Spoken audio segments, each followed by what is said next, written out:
Hi dears, welcome to హెగా media. మనతో పాటు మనకి ఇష్టమైన బిగ్ బాస్ కంటెస్టెంట్ ఉన్నారు. సో ఎంత తొందరగా బయటకు వచ్చేస్తారు అనుకోలేదు. సో ఎలిమినేట్ అవ్వడానికి చాలా రీజన్స్ ఉన్నాయి. అండ్ ఆయన సైడ్ నుంచి ఆ రీజన్స్ ఏంటి, అండ్ హౌస్లో ఈ సీజన్ విన్నర్ ఎవరు, నిజంగా స్క్రిప్టెడా లేదంటే రియల్గా జరుగుతుందా, reality show Bigg Boss season 8 అని అడిగి తెలుసుకునే ప్రయత్నం చేద్దాం. హాయ్ అభయ్ గారు, హాయ్ హాయ్ ఎలా ఉన్నారు? బాగున్నా. సో ఫస్ట్లీ నేనైతే ఎక్స్పెక్ట్ చేయలేదు. That's my personal opinion. Oh, so ఎలా ఉంది house vibe, house feel? Vibe చాలా బాగుండే. కొత్త అంబియన్స్, అంటే తెలుసు మన చుట్టూ అందరు ఉన్నారు సిటీలో అని, బట్ స్టిల్ మనం ఎవరిని కలవలేము. కొత్త 14 మంది కొత్త కండిషన్ కలవడము, ఆ జర్నీ అంతా చాలా బాగుండే, ఇంట్రెస్టింగ్ ఉండే చాలా. ఉన్నన్ని రోజులు మాత్రం అంటే 2 రోజులు కొత్త, తర్వాత అందరం కలిసిపోయినాం. థింగ్ ఏంటంటే, నేను బిగ్ బాస్ ని తిడుతూ టైటిల్ విన్నర్ అయిన వాళ్ళని చూసా. మీరు జస్ట్ బిగ్ బాస్ ని క్వశ్చన్ చేశారు. ఎగ్జాక్ట్లీ. సో ఎలా అనిపించింది కంపేటివ్లీ? నేను ఆ వీడియో చూస్తే మీరు అసలు తిట్టలేదని అనిపించింది. అవును, సో మీ పర్సనల్ ఒపీనియన్ ఏంటి, అండ్ దాని మీద మీరు ఎలా రియాక్ట్ అవుతున్నారు? ఆ రెడ్ కార్డ్ ఆ తిట్టింది కూడా మీరు చూసుంటే నేను బాధలా తిట్టేసి వెళ్ళిపోయాను అక్కడ నుంచి. ఏంద్రా అసలు వీళ్ళు ఏం చేస్తున్నారు, సో అవుట్ ఆఫ్ పెయిన్ అన్న డైరెక్ట్ కెమెరాకి వచ్చి రప్ప తిట్టిండు ఆ శివబాలాజీ గారి వీడియో చూస్తే మీరు. సో నేను అప్పుడు లేని రెడ్ కార్డ్ క్రైమ్ ఇప్పుడు నా మీద ఎందుకు ఇంప్లిమెంట్ అయింది అన్నది స్టిల్ నాకు ఒక డైలమా లాగా ఉండిపోయింది అది. అసలు ఇప్పుడు మీరే అంటున్నారు ఆ 2 చూస్తే అసలు నాది నథింగ్ అని. సో నాకు రెడ్ కార్డ్ ఇచ్చేసరికి నేను స్ట్రక్ అయిపోయాను, అసలు అంత ఘోరంగా మాట్లాడినా నేను అని. ఇక నాకు నా దగ్గర వాళ్ళే చెప్పాలి ఆన్సర్ ఏంది అనేది. అండ్ ఇంకోటి, నాకు ఒక వార్నింగ్ కూడా రాలేదు, నువ్వు అట్లా మాట్లాడుతున్నావు అది తప్పు, ఇంకోసారి నువ్వు బిగ్ బాస్ని క్వశ్చన్ చేస్తే, అంటే రాంగ్గా క్వశ్చన్ చేస్తే నేను డెఫినెట్గా హౌస్ నుంచి ఎలిమినేట్ చేస్తాము, రెడ్ కార్డ్ ఇచ్చి అని చెప్పి వాళ్ళు ఒక క్వశ్చన్ చేసినా కూడా నేను డెఫినెట్గా ఇంకోసారి మాట్లాడకపోయేటోనేమో. కానీ అవేం చేయకుండా డైరెక్ట్ ఒకటేసారి అన్ని వీడియోలు క్లబ్ చేసి, నేను జోక్గా మాట్లాడినా సీరియస్గా మాట్లాడినా అన్న ఒక దగ్గర క్లబ్ చేసి పెట్టేసరికి నేను ఫీల్ అయినా హానెస్ట్గా. ఇంతకుముందు చాలా మంది చాలా రకాలుగా మాట్లాడారు కదరా, నాకే ఎందుకు దీనికి పెద్ద క్రైమ్ లాగా పోర్ట్రే చేసి నాకు రెడ్ కార్డ్ ఇచ్చారని చెప్పి ఫీల్ అయినా డెఫినెట్ గా. అండ్ హౌస్ లో చాలా మంది కంటెస్టెంట్లు ఉన్నారు. ఒక్కొక్కరు ఒక్కొక్కలా గేమ్ ప్లే చేస్తున్నారు. అండ్ కొంతమంది జెన్యున్ గా ఆడుతున్నట్టు కనిపిస్తుంది, ఇంకొంతమంది కొందరు పర్సన్స్ ని అడ్డు పెట్టుకుని ఆడుతున్నట్టు అనిపిస్తుంది. సో ఇంతమంది కంటెస్టెంట్స్ మధ్యలో మీరు ఇన్ని రోజులు ట్రావెల్ అయ్యి వాళ్ళతో ఉండి బయటకు వచ్చారు. సో మీరు అక్కడ ఇవ్వాల్సిన ఎక్స్ప్లెనేషన్ అయితే ఇచ్చారు వచ్చే ముందు నాగార్జున గారు. ఎగ్జాక్ట్లీ. సో ఇప్పుడు నేను అడిగే కొంతమంది కంటెస్టెంట్స్ గురించి నిర్మోహమాటంగా ఉన్నది ఉన్నట్టు చెప్పాలి. 100%. ఓకే, ఫస్ట్ ఆఫ్ ఆల్ నేను మీరు బయటకు రావడానికి రీజన్ సోనియా అనుకుంటున్నా. ఏది అది నన్ను అది డోర్ దగ్గర వచ్చింది దానికి, నిజంగా నేను దానికి ఫీల్ అయినా. సో దానికి ఒక రీజన్ ఏంటంటే, అంతకుముందు 2 days నుంచి ఆమెతో మాట్లాడతలేను నేను. ఓకే, ఎందుకంటే ఆ ఎగ్ టాస్క్ లో వాళ్ళందరూ ఆ టీం బిహేవ్ చేసిన విధానం నాకు నచ్చలేదు. అండ్ పృథ్వీని సోనియా కొంచెం రెచ్చగొట్టిన ఫీలింగ్ నాకు వచ్చింది. డైరెక్ట్ సోనియానే అడిగిన, అరే ప్రామిస్ నా ఇంటెన్షన్ అది కాదురా అని ఆమె అన్నది, బట్ ఆ మినిట్లో నాకు నచ్చలే. నేను అందుకే నువ్వు అబ్జర్వ్ చేసి అప్పటి నుంచి నేను నీతో మాట్లాడడం తగ్గించినాను కూడా నేను అమ్మాయితో అన్నా. సో అవ్వకపోవడం వల్ల, బట్ స్టిల్ అదైనా కూడా నేను మాట్లాడినప్పుడు అంత తప్పు అనిపించినప్పుడు మనీ సోనియా ఎవరైతే నేనే అని అనుకున్నారో ఆ అనుకున్న వాళ్ళు ముందే నాకు చెప్తే అయిపోయేది కదా ఇదేటో పోతుంది అని. మరి అప్పుడు ఎవరు చేయలే, అందరు నవ్వినప్పుడు సడన్ గా నా మీదకి వచ్చేసరికి నేను కూడా ఫీల్ అయినా, ఇంతమంది 12 మంది ఉంటే నా ముఖం మీదకి ఎందుకు వస్తున్నారు మీరు అని. ఈవెన్ ప్రేరణ కూడా మనీని తిట్టింది. ఇఫ్ ఇన్ కేస్ నీకు అభయ్ అన్న అనిపిస్తే, అభయ్ అన్న రూమ్లోకి వచ్చిన తర్వాత నువ్వు రూమ్లోకి వచ్చాడు అభయ్ అన్న ఏమన్నా అని అడగాలేమని, నీకు కామన్ సెన్స్ ఉందా? నువ్వు డైరెక్ట్ ఎట్లా వాయిస్ అవుట్ చేస్తావు మనీ అభయ్ అన్న అని, నీకు ఆ మాత్రం కూడా తెలియలేదని ప్రేరణ కూడా తిట్టింది మనీని. సడన్గా ఇప్పుడు ఇద్దరు నన్ను పాయింట్ అవుట్ చేస్తే అది ఎట్లుంటుంది? నాకు సార్ అదే అన్నాడు, నీకు సోనియా వచ్చి చెప్పినా కూడా నువ్వు పోలే అంటే అసలు క్రైమే ఏమైందో తెలియదు, ఎందుకు బిగ్ బాస్ తిడుతుండో తెలియదు, డోర్లు ఎందుకు ఓపెన్ చేయమంటే అందరికీ హాఫ్ నాలెడ్జ్ ఉంది.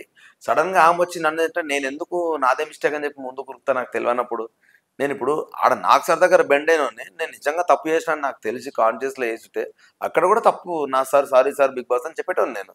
నాకు లిటరలీ అది పట్టించుకుంటాను ఇంటెన్షన్ నేను లేను. ఎందుకంటే నేను కూడా చాలాసార్లు అన్న బిగ్ బాస్ మీద ఎందుకు జోకులు వేస్తున్నా అంటే, నేను జస్ట్ జోకులు వేస్తున్నా, పాత కంటెస్టెంట్లు ఇష్టం వచ్చినట్టు మాట్లాడారు, బిగ్ బాస్కి చిన్న ఎందుకు పట్టించుకుంటాడు, అయినా అది మన మైండ్ సెట్.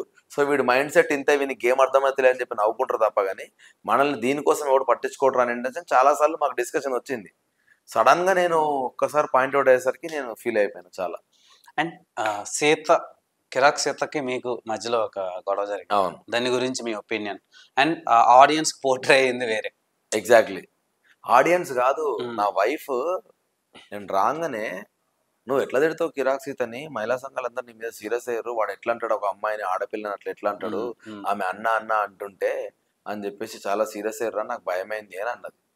కానీ నిజంగా కూడా అది ఒక ఒక ఒక గేమే అనుకుంటా నేను. ఎందుకంటే ఎగ్జాక్ట్లీ సీతుకు నాకు గొడవ కాగానే ఆ రోజు ఎపిసోడ్ ఎండి చేసిరంట. ఎండి చేస్తే సపోజ్ ఆ రోజు నైట్ అంతా ఇక మా వైఫ్ భయపడుతుందంట, తెల్లారు ఏమవుతుంది ఏమవుతుంది, ఏమీ కాలేదు. ఆ రోజు మేము గొడవ పడ్డ తర్వాత సీతు ఏమో దాని రూమ్లోకి వెళ్ళి ఎవడి మీద కోపం అన్న మీద చూపించిన, అభయ అన్న మీద, నాకు దానికి ఇంకెక్కువ బాధ అనిపిస్తుంది అందుకే ఏడిచిన అని సీతు చెప్తుంది వాళ్ళ ఫ్రెండ్స్ తో. ప్యూర్లీ ఇది ఎడిటర్స్ గేమ్, అది ప్రాపర్ ఎడిటర్ గేమ్ అది. సో ఆమె ఏడుస్తుంది, నేనేమో దాంతో వెళ్ళి మాట్లాడాలన్నా, పాపం చిన్నపిల్ల, నా బాధ ఏంటంటే అది నేను చూస్తూనే ఉన్నది, నేను అంత ఎవరిని హర్ట్ చేయ, తెలిసి కూడా ఎవరితో నన్ను తిట్టేసరికి నేను తట్టుకోలేకపోయినా, నేను ఒకసారి వెళ్ళి దాంతో మాడాలి, ఏడుస్తుంది నాకు మంచిగా అనిపిస్తుంది అంటే, ఆదిత్య అన్న ఇప్పుడు వెళ్ళకబోయి తర్వాత వెళ్ళు అన్నాడు. బట్ నాకు వెళ్ళబుద్ధి అవుతుంది, మాట్లాడబుద్ధి అవుతుంది, ఆమె ఏడుస్తుంటే నాకు మంచిగా అనిపిస్తలేదు అని చెప్పేసి అన్న అని చెప్పంటే ఇట్స్ ఓకే, నాకు అర్థమైంది, బట్ అన్ని సెట్ అవుతాయి. ఆ తర్వాత విష్ణుప్రియ బయటకు వచ్చింది అప్పుడే వాష్రూమ్ కోసం, విష్ణుప్రియ దగ్గరికి వెళ్ళిన, విష్ణు సీత ఓకేనా, దాంతో మాట్లాడబుద్ధి అవుతుంది, అది ఏడుస్తే నాకు నచ్చట్లేదంటే, ఇప్పుడు వద్దన్నా రేపెళ్ళు, సీత కొంచెం డౌన్ ఉన్నప్పుడు డెఫినెట్లీ మనం మాట్లాడద్దు అయితే నేను అని చెప్పినాక నెక్స్ట్ డే ఆదిత్య అన్న నేను మాట్లాడుతూ ఉంటే సీత వచ్చింది, వచ్చి అభయ్ అన్న మాట్లాడదాం, పక్కకి వెళ్ళాం. ఏమైంది చెప్పరా అంటే, ఏదో మాట్లాడుతా అన్నమాట కదా అని అంటే, పక్క తీసుకెళ్ళి కూర్చోబెట్టి, నేను అనాలని కాదు బేట, నన్ను చూస్తూనే ఉన్నావు, నేను డెఫినెట్గా కొన్నిసార్లు యష్మి కొన్ని డెసిషన్లు వద్దని చెప్పినా కూడా నాకు మిమ్మల్ని ఇబ్బంది పెట్టడం ఇష్టం లేక నా ప్లేట్స్ నేను కనుక్కుంటా, నేను చేస్తూనే ఉన్నా కదా, నాకు నచ్చని డిఫెండ్ చేసుకుంటా, కానీ నువ్వు అది అర్థం చేసుకోకుండా నేను వాళ్ళకే పనిచేసి మీకు చేయట్లేదని ఎట్లా అనుకున్నారా, నేను దానికి ఫీల్ అయినారా అంటే, ఆమె హక్ చేసుకొని సారీ అన్న, నాది కూడా నీ మీద అనాలని కాదు, ఎవరి మీద కోపం నీ మీద రిఫ్లెక్ట్ అయిందన్న అని చెప్పి అన్నది. ఇద్దరం హ్యాపీగా మాట్లాడుకున్నాం, ఇంకా మా బాండింగ్ ఇంకెక్కువ అయింది, అన్న చెల్లె బాండింగ్. సో ఇది నేను ఎక్స్ప్లెయిన్ చేసినాక నా వైఫ్ నైట్ ఇన్ని జరిగినాయా అని అన్నది, కానీ ఆ 1.5 day అక్కడికే కట్ చేస్తారు, తెలియదు కదా, అందరు ఏమనుకుంటారు, చూసేటోళ్ళకి తెలియదు, ఆబ్వియస్లీ తిట్టుకుంటారు, కానీ జరిగింది ఇది. సో నాకు బాధ అనిపించింది, ఎందుకు ఇంత నెగటివ్ గా అనవసరంగా ఎందుకు వెళ్ళడము అని. And actually Bigg Boss house లో ఇప్పటి వరకు చూసిన రొమాన్స్ తో కంపేర్ చేస్తే ఇన్ని సీజన్ లో ఈ సీజన్ లో రొమాన్స్ కొంచెం ఘాట్ గా ఒకటిగా ఉంది. సో అది స్క్రిప్టెడా లేదంటే అక్కడ ఫ్లో లో జరుగుతున్నాయా? యాక్చువల్ గా చాలా వరకు జనాలకి వాళ్ళకి పెద్ద ఎమోషన్స్ ఏం లేవు. ఇప్పుడు లెట్స్ ఎవరైనా కూడా ఊరికే సరదాగా టైం పాస్ కి మాట్లాడుతున్నారు, టైం పాస్ కి పంచులు వేసుకుంటూ కొంచెం స్టైల్ గా లవ్ ఇట్లాంటి మాటలు మాట్లాడుతూ సరదాగా మాట్లాడుతున్నారు. బయటకు వచ్చినాక నేను షాక్ అయింది ఏంటంటే, మేము చేసిన చారణ అయితే బయటకు ప్రొజెక్ట్ అయింది ₹1.5 ఎక్కువ ప్రొజెక్ట్ అయింది. సో ఒక స్టేజ్లో అమ్మని ఏమో నేను జల్లి బయటకు వచ్చి మంచిగా అయిందిరా బాబు అనుకున్నా. అంటే ఎప్పుడు ఎవడి మీద ఎటుపడేది తెలియదు, కొన్ని సడన్గా రై అని జూమిన్ వెళ్తున్నాయి ఇట్లా చేయి పట్టుకుంటే.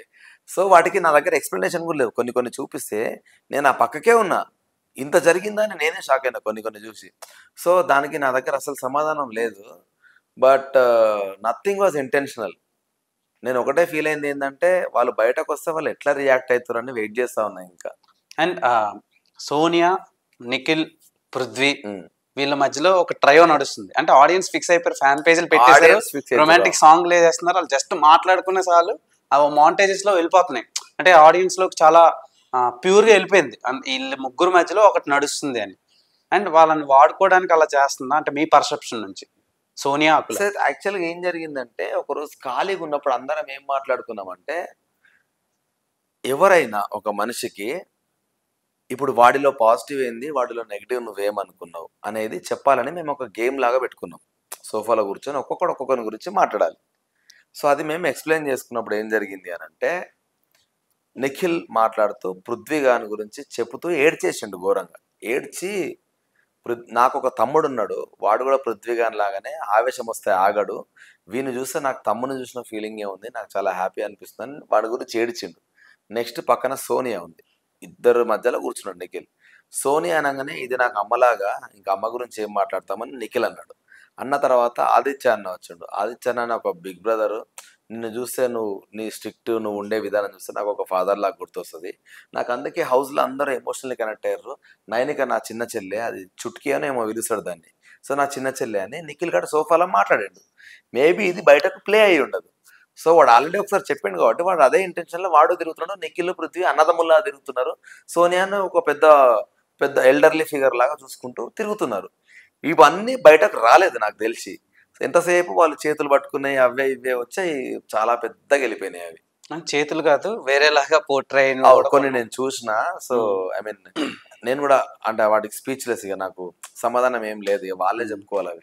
అండ్ కమింగ్ టు విష్ణుప్రియ గారికి సోనియా ఒక టాస్క్ లో ఇలా తిట్టారు, అంటే వేరేలా పోర్ట్రే అయింది. అవునవును. సో ఆ విషయం మీద మీ ఒపీనియన్ ఏంటి? అండ్ లోపల ఆమె గేమ్ ప్లే ఎలా ఉంది? విష్ణుప్రియ ఏంటంటే యాక్చువల్గా ఫస్ట్ 2 వీక్స్ అయితే నేను జస్ట్ ఎంటర్టైన్ చేయడానికి వచ్చిన, ఎల్ బి మై సెల్ఫ్, నేను ఎంటర్టైన్ చేస్తా, జోక్స్ చేస్తా అన్నట్టే ఉంది. అండ్ నాకు తెలిసిన విష్ణు కూడా అంతే, మనసుకి ఏదనిపిస్తే అది మాట్లాడుతుంది, ఏది ఇంటెన్షనల్ కనదు. కానీ కొన్ని కొన్ని పెద్ద పెద్ద పదాలు వాడడం వల్ల దాని మీనింగ్ మారిపోతుంది. సో అట్లా కొన్నిసార్లు కొందరు హర్ట్ అవుతూ ఉంటారు. సో విష్ణుకు సోనియాకు ఏదో రకంగా చిన్న కోల్డ్ వార్ స్టార్ట్ అయింది. ఆ వారు సాటర్డే రోజు నాకు సార్ చెప్పడం వల్ల అది ఇంకొంచెం ఎక్స్పోజ్ అయింది. ఆ తర్వాత నెక్స్ట్ వీక్ మళ్ళీ అన్ఫార్చునేట్లీ మళ్ళీ వాళ్ళిద్దరి మధ్యలో ఇంకో గొడవ అయింది. ఈసారి సోనియా తిట్టిర్రు, విష్ణుప్రియను మాట్లాడారు. సో మళ్ళీ పెద్దగా అయింది. ఆ తర్వాత third week by God's grace వాళ్ళిద్దరు ఒకటే క్లాన్లో పడ్డారు. సో పడ్డప్పుడు నేనేమనుకున్నా అంటే పోనీతి అట్లీస్ట్ ఇప్పుడన్నా వీళ్ళ మధ్యలో గొడవలు తగ్గిపోయి కలిసిపోతారేమోలే అని అనుకున్నా. బట్ కలిసినట్టు నాకేం అనిపించలేదు. సో ఇక ఇప్పుడు చూడాలి ఇంకెట్లుంటుందో. అది నడుస్తూనే ఉంది, చిన్న కోల్డ్ వార్ లాగా ఏదో. ఓకే. అండ్ మొన్న రీసెంట్గా అంటే మీరు బయటకు వచ్చిన తర్వాత జరిగిన నామినేషన్స్లో యష్మి గౌడ సోనియాతో ఇలా చూసిన ప్రోమో రిలీజ్ మీరు చూసిన నువ్వు ఇలా వాళ్ళని అడ్డు పెట్టుకొని గేమ్ ఆడుతున్నావు పృథ్వీ అండ్ నిఖిల్ని. సో అది ఎంతవరకు నిజం? అక్కడ మీరు ఉంటున్నారు కదా లైవ్ లో. బేసికల్లీ లైవ్ లో ఎగ్జాక్ట్లీ నాకు తెలిసేది ఏంటి అంటే అక్కడ చెప్పినా కదా, ఇప్పుడు వీళ్ళు ఎట్లా అంటే మీరు చూస్తే క్లాన్ చీఫ్కి వెళ్ళినప్పుడు కూడా సోనియా ఒక మాట అనేది ఎప్పుడు, సోనియా పృథ్వీ గురించి ఏమంటారంటే పృథ్వీ గారికి ఏం తెలియదురా, మనం చెప్పి చేయించుకోవాలి వానితోటి అని ఆమె ఆల్రెడీ ఫిక్స్ అయిపోయింది. సో ఆమె డెఫినెట్లీ వాడిని గైడ్ చేస్తున్నాను ఇంటెన్షన్లో తను ఉంది. నిఖిల్ గాడికి కూడా నిఖిల్ ఏం చేసిందంటే, నిఖిల్ నువ్వు నా క్లాన్ చీఫ్ అంటే నేను అభయ్ సైడ్ కాదు, నేను నిఖిల్ సైడ్ వెళ్దాం అనుకుంటున్నా అని చెప్పేసి నిఖిల్కి చెప్పినప్పుడు ఏం చెప్పిందంటే, నిఖిల్కి నా గైడెన్స్ చాలా అవసరము, సో అందుకని నేను నిఖిల్ సైడ్ వెళ్తున్నా అని చెప్పినప్పుడు నిఖిల్ గాడు దాను అని చెప్పి డైరెక్ట్ నిఖిల్ గాడు వెళ్ళి అవి ఆ బ్యాండ్లు పెట్టిండు. సో ఆమె గైడెన్స్ ఇస్తున్నా అన్న మీనట్లనే ఉన్నది. దానివల్ల ఏం జరుగుతుందంటే వీళ్ళ గేమ్ డిస్టర్బ్ అవుతుంది ఆబ్వియస్లీ. ఎందుకంటే ప్రతిసారి నువ్వు వాళ్ళకి చెప్పకూడదు ఎట్లా ఆడాలని. దానివల్ల ఏమైతే అంటే వాన్ ఒరిజినల్ గేమ్ ఎగిరిపోతుంది. సో ఆ డిస్టర్బెన్స్ అయితే కలుస్తుంది. నేను వచ్చే 2 days ముందు కూడా వాళ్ళ ముగ్గురు అయ్యే మాట్లాడుకుంటా ఉన్నారు. ఎక్కడో వాళ్ళకి చిన్న దీనివల్ల గేమ్ డిస్టర్బ్ అవుతున్న ఫీలింగ్లో వాళ్ళు కూడా వచ్చారు. So maybe hopefully Yashmi point out చేసింది అన్నారు కాబట్టి ఇక నుంచి మారాలని కోరుకుంటున్నాను. ఎందుకంటే జస్ట్ 3 weeks అయ్యేది, ఇంకా 12 వారాలు ఉండాలి. వాళ్ళు ఇప్పుడు కూడా రియలైజ్ కాలేరు అనుకో, ముగ్గురు బయటకు వచ్చేస్తారు. ఎందుకంటే ఇప్పుడున్న నెగిటివిటీని బట్టి. యాక్చువల్లీ ఇప్పుడు జరుగుతున్న Bigg Boss season 8 actually Telugu Bigg Boss అనుకోవాలా, కన్నడ బిగ్ బాస్ అనుకోవాలా? అంటే జస్ట్ ఒక పర్సనల్ ఒపీనియన్, నా పర్సెప్షన్ లో ఉంది. అడగకూడదు కానీ తప్పట్లేదు, అంటే ఆపుకోలేకపోతున్నా. అంటే నిజంగా బ్రో, అంటే చాలా మంది నన్ను ఈ క్వశ్చన్ అడిగారు యాక్చువల్గా. కానీ ఏంటంటే అది ఎట్లుంది అని అంటే కన్నడలో ఉన్నారు, బట్ నాకు ఫ్రెండ్స్ అయిన వాళ్ళంతా ఇప్పుడు కన్నడ వాళ్ళే. సో నాకు పర్సనల్గా ఏం లేదు. ఒకటి పాజిటివ్ ఒకటి చెప్పేస్తే ఏం చెప్తా అంటే, తెలుగు పీపుల్ అనేటోళ్ళు అదర్ లాంగ్వేజెస్ని యాక్సెప్ట్ చేసినంత హ్యాపీగా అదర్ లాంగ్వేజ్ వాళ్ళు మన వాళ్ళని యాక్సెప్ట్ చేయరేమో అని అనిపిస్తుంది. సో మనము యాజ్ అ తెలుగు పీపుల్ ఆ ఒక్క విషయానికి గర్వంగా ఉండాలి, మనం అందరినీ ఈక్వల్ గా చూస్తున్నాం. కానీ నా బాధ ఏంటంటే వచ్చిన ముగ్గురు మన తెలుగు వాళ్ళు రావడం ఫస్ట్ అన్ఫార్చునేట్. ఫస్ట్ ముగ్గురు 3 weeks లో కూడా కంటెస్టెంట్స్ అందరూ మన తెలుగు వాళ్ళే ఉంటాం. అసలు ఏంటి అంటే బిగ్ బాస్ కి ఇష్టమా లేదంటే ఏమైనా డీల్ ఉందా? అంటే ఒకటి బ్రో, ఇప్పుడు బిగ్ బాస్ కి ఏమైనా బెదిరించారా కన్నడ వాళ్ళు? ఏమైనా వీడియోలు ఉన్నాయా బిగ్ బాస్ వాళ్ళు? బిగ్ బాస్ వీడియోలు, పర్సనల్ వీడియోలు ఏమైనా ఉన్నాయా వాళ్ళ దగ్గర? అసలు నిజంగా బిగ్ బాస్ ఎవరో జనాలకు తెలియదు, ఆబ్వియస్లీ ఒక వాయిసే వస్తుంది కాబట్టి. అయితే ఫస్ట్ బేబక్కది అయితే అన్ఫార్చునేట్, అంటే ఫస్ట్ వీక్ లో ఎవడెళ్ళినా వన్ బ్యాడ్ లక్ అది. అంటే గేమ్ తెలుసుకునే లోపే అయిపోతుంది. సెకండ్ వీక్ శేఖర్ అన్నది మాత్రం, శేఖర్ అన్ననే అన్నాడు నాకు బాబు పుట్టిండు, నేను నా వైఫ్ తో ఉండాలి, నాకు అది చాలా ఇంపార్టెంట్ అని శేఖర్ అన్న చాలా సార్లు అన్నాడు. సో శేఖర్ అన్న అనడం వల్ల అందరం కలిసి లక్కీలీ మళ్ళీ మాకే ఇన్వైట్ చేసే ఆప్షన్ వచ్చింది కాబట్టి అన్న ప్రతి క్యాండిడేట్ దగ్గర పర్సనల్గా వెళ్ళి చెప్పిండు నేను వెళ్తా అని. సో మేమందరం ఇంకా మాకు ఆప్షన్ లేక శేఖర్ అన్న ఇన్వైట్ చేసినాం. నాది అందరూ షాక్లు ఉన్నారు, హౌస్ మొత్తం. సో ఇక నాది హౌస్ ఏంటి ఏపీ తెలంగాణ మొత్తం షాక్ లోనే ఉంది. సో దానివల్ల నిజంగా బ్యాడ్ లక్. సో ఇంత జరిగినందుకన్నా మళ్ళా తెలుగు వాళ్ళను మళ్ళా లోపలికి పంపించాలని కోరుకుంటున్నాను నేను, ఎవరో ఒకరిని. అదే అంటే నాకు ఇది పర్సనల్ డౌట్ ఇప్పుడు మీకు అడిగిన క్వశ్చన్. అండ్ ప్రేరణ, సో ప్రేరణ గారి గేమ్ ఎలా ఉంది, సో ఎలా ఆడుతున్నారు, మీతో కాంబినేషన్ ఎలా అనిపించింది? చాలా మంచి ప్లేయర్ అబ్బా ప్రేరణ, చాలా మంచి player. And I'm so happy అట్లాంటి ఒక మంచి ఫ్రెండ్ నాకు పరిచయం అయినందుకు. ఏది మనసులో పట్టించుకోదు, ఏది అనుకున్నా ఓపెన్ గా మాడుతుంది, నువ్వేమన్నా రిసీవ్ చేసుకుంటది. So very genuine, very honest అమ్మాయి, మంచి మంచి అమ్మాయి, చాలా మంచి అమ్మాయి. ఓకే. అండ్ ఇప్పటి వరకు బిగ్ బాస్ హౌస్ లో ఉండే కంటెస్టెంట్స్ లో మీకు ఇష్టమైన కంటెస్టెంట్ ఎవరు? మేల్ లో ఒకరు చెప్పండి, ఫీమేల్ లో ఒకరు. ఫీమేల్ లో obviously Situ is my sister కాబట్టి చాలా ఇష్టం, కిరాక్ సీత. అండ్ నిఖిల్ చాలా ఎక్కువ కనెక్ట్ అయ్యిండు. వచ్చే మూమెంట్ కి నబిల్ గారు చాలా బాగా కనెక్ట్ అయ్యిండు. బట్ ఆబ్వియస్లీ నిఖిల్ ముందు నుంచి ఉన్నాడు కాబట్టి నిఖిల్ అండ్ సీతు అని చెప్తా. ఓకే, దెన్ ఈ సీజన్ టాప్ 5 కంటెస్టెంట్స్ ని మీరు ప్రిడిక్ట్ చేసి చెప్పండి మాకు. ఇప్పుడున్న 11 సినారియోలో మాత్రం without wild card entries Nikhil, Nabeel, Prerana, Yashmi and Seethu, ఈ 5 మంది వెరీ స్ట్రాంగ్ ఉన్నారు. వాళ్ళ క్లారిటీ ఉంది ఏం ఆడుతున్నారు, వాళ్ళు ఫిజికల్ కూడా చాలా బాగా ఆడుతున్నారు. సో డెఫినెట్ గా 5 మంది వెల్ డిజర్వ్డ్ ఇన్ టాప్ 5 అనిపిస్తుంది. ఓకే, మీకు రెమ్యునరేషన్ ఎంత వచ్చింది? మంచిగా వచ్చింది bro, very happy big boss remuneration తో. మీరా? Super, sufficient remuneration. Sufficient remuneration 3 weeks కి సరిపడా. యా మంచిగా వచ్చింది. ఏం చేద్దాం అనుకుంటున్నారు ఆ రెమ్యునరేషన్ తో? అంటే 3 వీక్స్ రెమ్యునరేషన్ తో పెద్ద ఏం చేయలేము మనము, బట్ డెఫినెట్లీ మరి జిఎస్టీలు ఏవేవో ఉంటాయి పోతూనే ఉంటాయి అవన్నీ. సో అది కాకుండా అంటే యాక్చువల్ గా రెమ్యునరేషన్ తో డెఫినెట్లీ ఏదైనా ఇంట్లో వైఫ్ కి పాపకి వాళ్ళకి ఏదో ఒక చిన్న గిఫ్ట్ కొనిస్తా. But apart from that immediately first నా సెకండ్ సీన్ ఎక్కడైతే ఆగిందో సెకండ్ షెడ్యూల్ వేసుకొని జల్దీ అది స్టార్ట్ చేయాలి ఫస్ట్. ఓకే, మీ సినిమాకి wish you all the very best. Thank you bro. చిన్న చిన్న క్వశ్చన్స్ ఉన్నాయి హౌస్ కి సంబంధించి. So most arrogant contestant in Bigg Boss house అంటే ఎవరని చెప్తారు? పృథ్వీ. ఓన్లీ గేమ్ లోనే, మళ్ళీ బయట చాలా మంచి వాడు, గేమ్ లో మాత్రం వానంత అరోగెంట్ ఎవ్వరు ఉండరు. సో ఆ అబ్బాయి గురించి కొట్టుకుంటున్నారు ఒక 2 అమ్మాయిలు లోపల, దాని మీద మీ ఒపీనియన్ ఏంటి? అన్ని మజాక్లే చేస్తారు, కావాలని చేస్తారు, ఊరికే. అవునా? ఊరికి కావాలని చేస్తారు. సో బేసిక్ గా అమ్మాయిలు వెనక అబ్బాయిలు పడాలి, సో ఆ అబ్బాయి వెనక అమ్మాయిలు పడుతున్నారు. అందుకే వన్ ఊరికి అంటా ఉంటారు కదా బిగ్ బాస్ వీని మీద చాలా మంది అమ్మాయిలు ఇట్లా పృథ్వీ అని తిరుగుతున్నారు, వన్ ఫస్ట్ పంపించేయండి హౌస్ లోకి వెళ్ళాలని కూడా చాలా సార్లు అన్నారు ఊరికే జోక్ లా. అండ్ ఆదిత్య ఓం గారి మీద మీ ఒపీనియన్? ఉంటారంటారా? ఆదిత్య అన్న ఉండలేడు మాక్సిమం 1 or 2 వీక్స్, ఎందుకంటే అన్నకి హౌస్ అంబియన్స్ కూడా ఎక్కువ పడతలేదు. నాకు మాట్లాడినంత మట్టికి, నాకు తెలిసినంత మట్టికి పాపం ఆయన ఉంటే 100% ఇస్తాడు, కానీ ఆయన వల్ల సెట్ అవ్వట్లేదు. ఆ weather, environment, food, ambience set అవుతలేదు. ఓకే, అండ్ ఫీమేల్ కంటెస్టెంట్స్ ఉన్నారు కదా, ఫీమేల్ కంటెస్టెంట్స్ లో మోస్ట్ అరోగెంట్ కంటెస్టెంట్ ఎవరు? అరోగెంట్ ఎవరు లేరు, కానీ అగ్రెషన్ వచ్చినప్పుడు మాత్రం apart from Nainika to some extent ఎవ్వరు దగ్గరు. మిగతా 5 మంది ఎవ్వరికి లొల్లి స్టార్ట్ అయింది. ఎస్పెషల్లీ నామినేషన్స్ లా ఇట్లా కూర్చుంటాయి ఇక నేను, కానీ మీరు కొట్టుకోండి ఇక మీది అయిపోయినాక మెల్లగా మాట్లాడుకుందాం. ఎందుకంటే ఎవరెవరు దగ్గరు ఫుల్ గట్టిగా మాట్లాడుకుంటారు, బట్ అరోగెంట్ ఎవరు లేరు. రీసెంట్ గా ఆర్జీవి గారు సోనియా అకులా గురించి ఒక పోస్ట్ చేశారు. అవునా? ఇన్స్టాగ్రామ్ లో మీకు చూపిస్తా ఇప్పుడు. Okay. So every year RGV గారి కుటుంబం నుంచి ఎవరో ఒకళ్ళు ఉంటున్నారు. సో ఆయన సపోర్ట్ ఆవిడకి ఎంతవరకు ఉపయోగపడుద్ది, అండ్ సోనియా అకులా ఆడుతున్న విధానం కరెక్టా కాదా, ఏమైనా మార్చుకోవాల్సి? డెఫినెట్ గా సోనియాకి ఒకటి చెప్పిన మార్చుకోవాల్సింది ఏంటి అంటే, టూ మచ్ గా పృథ్వీని ప్యాంపర్ చేయకు, అండ్ నిఖిల్ పృథ్వీకి కొంచెం దూరంగా ఆమె గేమ్ ఆడుకుంటే ఏమైతుంది అంటే అప్పుడు జనాలకి ఇండివిజువల్ గేమ్ తెలుస్తుంది. ఎందుకంటే ఆల్రెడీ ఇప్పుడు ఒక ముద్ర పడిపోయింది కాబట్టి, నా పర్సనల్ ఫీలింగ్. ఆయన పోస్ట్ చేశారు సపోర్ట్ హెర్ అని చెప్పి. సో బాగా ఆడుతుంది, ఇంకా మంచిగా ఆడాలి కింద. సో ఆయన ఫాలోయింగ్ ఈవిడికి ఎంతవరకు ఉపయోగపడుతుంది? డెఫినెట్ గా ఫైనలిస్ట్ అవుతుంది అంటారా, లేదంటే విన్నర్ అవుతుంది? ఆర్జీవికి హార్డ్ కోర్ ఫాలోవర్స్ ఉన్నారు. అవును. సో విన్నర్ అయితే ఐల్ బి వెరీ హ్యాపీ, తను కూడా నా ఫ్రెండే కాబట్టి, అండ్ ఇక్కడ ఉన్న వాళ్ళందరికంటే ఎక్కువ పరిచయం కూడా నాకు. సో అండ్ ఆమె బయట చేసే కార్యక్రమాలు కూడా నాకు తెలుసు కాబట్టి as a person I'll be very happy. కాకపోతే సోనియా ఫిజికల్ గేమ్లు ఆడి అప్పుడు ముందుకు రావాలని కోరుకుంటున్నా. Mind game she's very strong, ఆమె ఏం మాట్లాడుతుంది ఏంది. ఫిజికల్ గేమ్లు కొంచెం కాన్ఫిడెంట్గా ఆడి ఒక్కటి గెలిస్తే నాకు చూడాలని ఉంది. గెలిస్తే అప్పుడు ఏమైపోతుంది అంటే జనాలకి ఎస్ గేమ్ కూడా ఆడుతుందిరా ముందుకెళ్ళి అని కొంచెం అది వస్తుంది. అదొక్కటి నా feeling. And coming to Nikhil Maliyakkal, yes. So ఆయన పెర్ఫార్మెన్స్ ఎలా ఉంది? ప్యూర్లీ గేమ్ ఆడుతున్నాడా, రియలిస్టిక్ గా ఉంటున్నాడా, లేదంటే నటిస్తున్నాడా? నిఖిల్ యాక్చువల్ గా మంచోడు స్వతహాగా.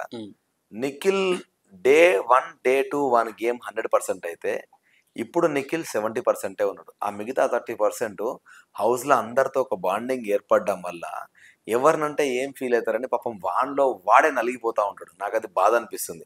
నేను వచ్చే ముందు హౌస్ లో ఉన్నప్పుడు చాలాసార్లు మామ ఎమోషన్స్ పక్కకు పెడితే నిన్ను నీ దగ్గరికి వచ్చేటోడే లేడు. ఎందుకంటే ఫిజికల్ టాస్క్ లో వాడు సూపర్ ఆడతాడు ఏ గేమ్ అయినా.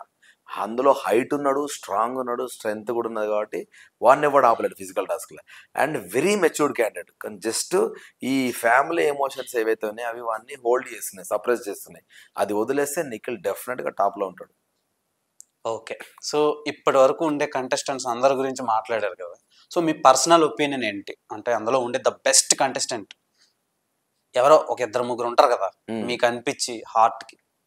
సో ఎవరు అండ్ వాళ్ళు ఉండాలని మీరు కోరుకోవాలనుకుంటారు కదా ఫైనల్ వరకు కానీ, లేదంటే విన్నర్? ఎగ్జాక్ట్లీ, అవునవును. సో అలా ఎవరు? నేను ఈ టాప్ 5 ఏవైతే చెప్పినా వాళ్ళందరూ ఉండాలనుకుంటున్నా. But Seethu, Prerana and either Nabeel or Nikhil. ఎందుకంటే నిఖిల్ ఎమోషనల్ ఇట్లే డౌన్ అవుతున్న కొద్దీ నబీల్ ఇంకా ముందుకెళ్ళిపోతాడు. సో మీరు కూడా ముగ్గురు కన్నడిగాస్నే ఎంచుకున్నారు, ఒక తెలుగు అమ్మాయి ఉంది అందులో. లేదు లేదు, నబీల్ తెలుగుడే.